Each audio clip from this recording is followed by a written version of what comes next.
Graça, paz e alegria. A porção de hoje, recomendada para a leitura da Bíblia em um ano no plano sequencial, é 2 Coríntios do capítulo 1 ao capítulo 3. 2 Coríntios reflete, de várias maneiras, o tratamento de Paulo com os irmãos de Corinto, desde a época da sua fundação, por volta do ano 50 depois de Cristo, até aproximadamente 55, 56, 57, que seria a data desta segunda carta, que acredita-se que essa segunda carta foi escrita. Acredita-se sim que Paulo escreveu a segunda carta aos Coríntios não muito tempo depois da primeira, tendo talvez, possivelmente, mais uma carta entre as duas das que nós conhecemos. Seria Romanos. Ele teria escrito 1 Coríntios, depois Romanos e depois 2 Coríntios. Os estudiosos acreditam assim. Pelo menos entre as cartas que nós temos conhecimento, pois ele pode ter escrito muito mais coisas. Só aos irmãos de Corinto, Paulo escreveu pelo menos 4 cartas. Porque nós temos na primeira a citação de uma anterior que nós não conhecemos, aí temos a primeira, e nesta segunda carta ele também cita uma que os estudiosos entendem como a Epístola Severa, que também oficialmente não chegou até nós. Então, aos irmãos de Corinto ele escreveu pelo menos 4 cartas, e nós conhecemos 2. O Espírito Santo entendeu que essas que chegaram para nós, todas as que nós temos no Novo Testamento, eram suficientes para o entendimento da mensagem que deveria ser aprendida e vivida e anunciada. Se o Espírito entendesse que outras devessem chegar, elas teriam chegado também, tenho certeza disso. Mas para os irmãos daquele momento foi importante ler tudo aquilo, porque o Espírito direcionou para que eles tivessem aprendizado, conhecimento das coisas naquele momento. Só não chegou até nós, porque o Espírito entendeu que o que está no que nós temos na Bíblia já é suficiente para entendermos todas as coisas. Então, oficialmente, não chegaram pelo menos 2 cartas que foram escritas aos irmãos de Corinto, da parte de Paulo. Pelo menos oficialmente. Nós encontramos aqui em 2 Coríntios muitas lições espirituais, a preocupação com seguir a lei ou a nova aliança, entre muitos assuntos que são discutidos. Geralmente girando em torno disso, mas vários assuntos mais são discutidos também. Nesta carta, Paulo se preocupa em encorajar a fé daquelas pessoas de Corinto, confirmando as adversidades que ele tinha passado e relatando a confirmação do cuidado do Senhor no meio de tudo isso. Geralmente as pessoas gostam de falar das coisas boas, né? Dizer, tá tudo em ordem, tudo certo, teve isso que foi bom, aquilo que foi bom. Vamos falar só do que dá esperança. Paulo está dizendo que mesmo enfrentar as adversidades seria para dar esperança e fortalecer a fé daqueles que estavam em Corinto. Por quê? Porque ele teria como dizer que o Senhor estava cuidando no meio de tudo aquilo. Então ele se torna um grande testemunho. Aquilo que Paulo fala se torna um grande testemunho, confirmando a grandeza e o cuidado do Senhor na trajetória de vida do apóstolo. A consolação no cuidado do Senhor é, para Paulo, um presente para os cristãos. Diferente das pessoas que dizem que não querem ouvir das adversidades, Paulo está dizendo, olha, eu vou falar que eu estou passando por dificuldades e que no meio de tudo isso Deus tem fortalecido, Deus tem cuidado no meio dessas dificuldades. Eu estou passando por essas privações, essas tribulações, esses problemas, e no meio de tudo isso o Senhor tem cuidado, tem dado conforto, tem dado consolo, tem encaminhado as coisas. Esconder a dificuldade, então, não era uma realidade para Paulo. Fugir disso e dizer, não, vamos falar só das coisas boas, não era uma realidade para Paulo. Quando nós testemunhamos a confiança no cuidado do Senhor e apresentamos a forma desse cuidado, mesmo no meio das dificuldades e das adversidades, a nossa consolação é derramada a outros. Talvez as pessoas olhem e digam, poxa, ele está passando por tantos problemas e ainda assim está nos dizendo tanta coisa que nos conforta e fortalece a nossa fé. Isso então nos traz uma alegria muito maior. Nós temos que rever muitas coisas, não é simplesmente falar do que traz esperança. A verdadeira esperança é o cuidado do Senhor, mesmo no meio da dificuldade, mesmo no meio dos problemas. Não negue os problemas, mas saiba que o Senhor está contigo mesmo no meio deles. Se eles estão se apresentando, se eles não estiverem se apresentando, você não precisa inventar um. É claro que não vá mentir. Mas se não tem problemas, diga do cuidado do Senhor. E se as dificuldades estão presentes, diga do cuidado do Senhor no meio de tudo isso. E aí o fortalecimento será real, verdade, será um presente para todas as pessoas. Ver o cuidado do Senhor mesmo no meio das dificuldades. Paulo realmente amava os cristãos daquela comunidade, daquela cidade. Tanto que ele queria a alegria deles, queria poder ajudar nessa alegria, para que eles pudessem compartilhar juntos da fé e da esperança no Senhor. Em outra mensagem eu citei a respeito do batismo e falei da possibilidade de entender a possibilidade do batismo infantil por conta da questão de entender que se famílias inteiras eram batizadas, e não se faz a ressalva que crianças não eram batizadas, era mais provável sim que as crianças estivessem também sendo batizadas. Isso até porque o cristianismo nasce no meio do judaísmo.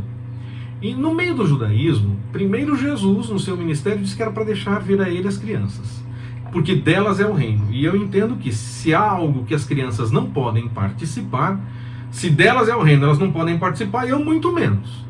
Se as crianças de quem é o reino não podem participar de alguma coisa, eu muito menos. Então, eu não nego às crianças essas coisas, exatamente por conta da fala de Jesus. Mas, dentro do judaísmo, onde nasceu o cristianismo, as crianças, elas participavam das coisas, participavam dos rituais também, não eram só os adultos. No meio da festa da Páscoa, uma criança era destacada para fazer perguntas a respeito do porquê daquela festa, do porquê de comer certas coisas e tudo mais. E ela era então instruída no caminho que deveria andar, era instruída na história, era instruída no cuidado do Senhor em todas as coisas que aconteceram para que chegasse a Páscoa, do porquê que era celebrado aquilo. Uma criança era destacada para participar no meio de tudo isso. Dentro do judaísmo, as crianças participavam. Os meninos, por exemplo, já no 8º dia, já participavam de rituais dentro do judaísmo. No 8º dia de vida, eles eram circuncidados. Já participavam de rituais, mesmo que não tivessem consciência, mesmo que talvez quando crescessem fizessem tudo contrário à lei, eles já participavam dos rituais. Por quê? Porque os pais assumiam um compromisso de manter aquela criança dentro dos ensinamentos. Por isso que eu entendo que o batismo pode sim ser uma forma de apontar nessa direção, o batismo infantil. E eu entendo então que Atos dos Apóstolos deixaria claro que as crianças não eram batizadas, porque dentro da tradição judaica as crianças participavam. Dentro da lembrança do que Jesus falou, as crianças participavam. Então, se não houvesse isso, então seria dito que as crianças não participavam. Mas o batismo é para arrependimento. Então, por isso, só deve ser administrado para depois do arrependimento. Então, é por isso que só pode batizar depois. Então não é para o reino. Então não é para o reino. Então o batismo não é para o reino, porque das crianças é o reino. Se eu não posso administrar algo para uma criança, então o batismo não é para o reino. Então tem alguma coisa errada nisso tudo. Eu pelo menos vejo dessa forma. Eu entro numa situação em que eu não consigo mais avançar. Porque se uma criança não pode participar, é porque aquilo não é próprio para o reino. Porque delas é o reino. Jesus afirmou isso.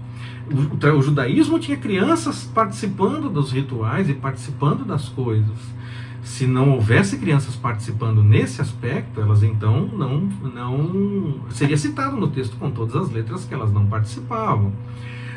Eu entendo a possibilidade do batismo infantil como um compromisso dos pais, assumindo um compromisso diante do Senhor de ensinar a criança no caminho que ela deve andar. E aí quando ela cresce, ela dá testemunho de que os pais cumpriram esse compromisso e que ela não quer se desviar desse caminho, fazendo a pública profissão de fé, dizendo que o rito realizado no passado realmente faz parte da vida dela e que ela assume também o compromisso com aquele rito. Só que eu entendo como possibilidade. Eu nunca vou dizer que é obrigatório, é mandatório, porque o texto também não diz que é obrigatório e mandatório. Não diz que as crianças terão qualquer problema ou situações adversas por não serem batizadas como alguns acreditam. Não é isso que o texto diz, não é esse o encaminhamento que se dá. É apenas uma questão de possibilidade, não é obrigatoriedade. Não entendo como obrigatório se batizar apenas depois, quando se cresceu, e também não entendo como obrigatório batizar quando é criança de qualquer forma. Eu entendo que essa é uma possibilidade e que se assume o compromisso para levar à frente essas coisas essas coisas do ensinamento do Senhor, por conta de todo esse caldo cultural que, inclusive, de dentro do judaísmo nós temos, que as crianças participavam sim, as crianças eram envolvidas inclusive em rituais, a criança não sabia nem o que estava acontecendo, já estava sendo circuncidada, já era a confirmação de que fazia parte do povo escolhido. E Paulo trabalha essa questão da circuncisão agora no coração. Antes a circuncisão era só para o homem, na carne do prepúcio, e agora Paulo trabalha essa questão, inclusive, dizendo que agora a circuncisão é no coração e inclui então a todos, não é só o homem mais. Tudo isso então, se a circuncisão era praticada ainda quando era pequeno, mais um motivo que me faz acreditar que existe a possibilidade, quando se fala de batismo, dessa realidade. Mas não vejo como mandatório, nem como obrigatório, nem como se não fizer vai ter problemas. Eu vejo apenas como uma possibilidade. E acho uma possibilidade muito bonita, e acho uma possibilidade que ela acaba se conformando, tendo a forma do que vinha dentro da história do próprio judaísmo. Vindo dessa mesma história onde a criança participava, encontra eco no que Jesus disse que delas é o reino, e elas então participam das coisas que apontam para o reino, e também confirma a questão de Atos não excluir as crianças em nenhum momento.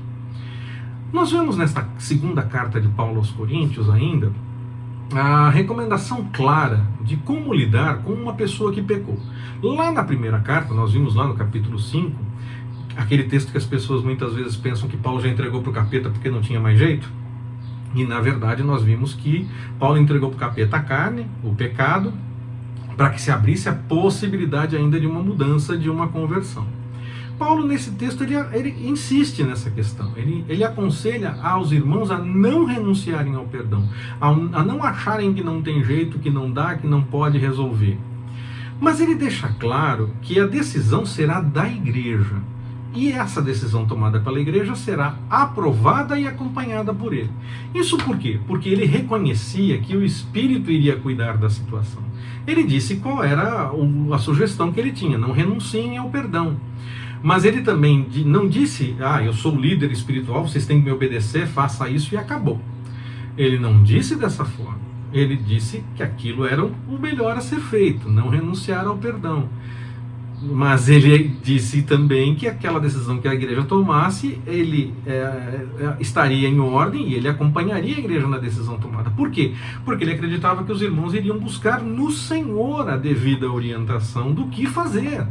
E a decisão que eles tomassem seria com base naquilo que o Senhor orientasse. E desde o tempo da lei, passando pelos profetas, o Senhor sempre aponta, mesmo no meio da punição, aponta para a possibilidade de conversão daquele que ainda tem tempo de se acertar com ele. Sempre assim, sempre aponta para a questão do perdão. Nós vimos isso. Então Paulo entendia que os irmãos de Corinto iriam tomar a decisão com base na vontade do Senhor. Por isso ele não precisou dizer, façam isso e acabou. Ele pôde dizer, tá aí a possibilidade. Agora, eu sei que vocês vão tomar a decisão que devem tomar e eu vou acompanhar vocês na decisão que vocês tomarem. A decisão, claro, sempre aponta para a questão do perdão no caso de alguém que pecou e busca então o arrependimento. Sempre aponta nessa direção. Paulo esperava que o Espírito realmente falasse com aqueles irmãos e que os irmãos entendessem o chamado do Senhor nessa direção. O testemunho dos cristãos lá de Corinto era a confirmação do chamado de Paulo. Ele mesmo chama de cartas. É nesse sentido, confirmando o chamado do próprio apóstolo. Quando nós aprendemos do Evangelho no discipulado cristão, nós devemos praticar aquilo que nos é ensinado. Claro, aquilo que tem confirmação com a palavra. Muitos querem impor aquilo que gostam ou preferem e muitas vezes nem está ligado com a palavra porque já está acostumado, já se faz tanto tempo assim dentro do cristianismo. Dentro do cristianismo não se faz assim há tanto tempo. O cristianismo segue a Bíblia. As pessoas é que dizem que seguem o cristianismo, mas fazem a sua própria vontade e tentam fazer parecer que o cristianismo é a sua própria vontade. O cristianismo segue a Bíblia. Nós seguimos a vontade do Senhor. Nós buscamos no Espírito Santo a orientação de como as coisas devem acontecer. Deve parecer bem a nós e ao Espírito Santo. Ao Espírito Santo e a nós. Então nós buscamos no Senhor isso. Não tem essa de, já se faz assim há tanto tempo, já se entende assim há tanto tempo, o cristianismo é assim. Não, o cristianismo é a busca pela vontade do Senhor, viver de acordo com a vontade do Senhor. O que as pessoas inventam e dizem que é cristianismo é vontade das pessoas. Não tem nada a ver com o cristianismo propriamente dito. Então aquilo que tem confirmação com a palavra deve sim ser vivido. Nós confrontamos com a palavra, vivemos e anunciamos a vontade do Senhor. Isso então, igualmente, confirma, quando nós praticamos aquilo que nós aprendemos, isso também confirma o ministério daquela pessoa que foi chamada pelo Senhor para nos falar, porque daí nós praticamos a própria vontade do Senhor. Se o Senhor chamou alguém, colocou uma pessoa no nosso caminho para nos ensinar a sua vontade, e nós então aprendemos essa vontade do Senhor, nós aprendemos do Senhor. A pessoa foi vaso usada pelo Senhor. Foi um vaso usado que o Senhor agiu para encher e transbordar dessa pessoa para que nós pudéssemos entender da sua vontade. O ministério e o chamado dessa pessoa também é confirmado nisso, como Paulo disse. Porque nós vivemos de acordo com a vontade do Senhor. Se todos estão buscando de fato a vontade do Senhor, esse chamado e esse ministério é confirmado. Paulo ainda mostra que o ministério do Espírito Santo é muito superior ao ministério da lei. Ele nunca nega a importância da lei, nunca, até porque ele é judeu. Mas ele entende claramente que em Cristo temos uma nova visão disso tudo, contando agora com a direção do Consolador, do Espírito Santo. Isso porque o ministério do Espírito inspira a liberdade. Pode fazer, tudo é lícito, não convém fugir da vontade do Senhor. Inspira então a liberdade, não para fazer o que a gente quiser fazer, mas para viver livre do caminho do pecado. Na lei, mesmo com muito esforço em seguir cada um dos pontos apresentados, ainda era complicado, porque muitas vezes se tornava mera repetição de atitude e não algo que brotava de um coração comprometido. Havia uma preocupação com a literalidade do que se fazer, em vez de ter um coração que fazia aquilo naturalmente diante da presença do Senhor. Com a direção do Espírito, nos convencendo do pecado, da justiça e do juízo, nós temos então um alerta permanente que vai além dessa questão da mera repetição de atitudes certas apresentadas na lei. Nós temos a confirmação do cuidado e da direção do Senhor quando buscamos no Espírito. Que nós possamos então ouvir e viver como nos orienta o Senhor. Que Ele nos abençoe. Forte abraço, até mais, permitindo o Senhor.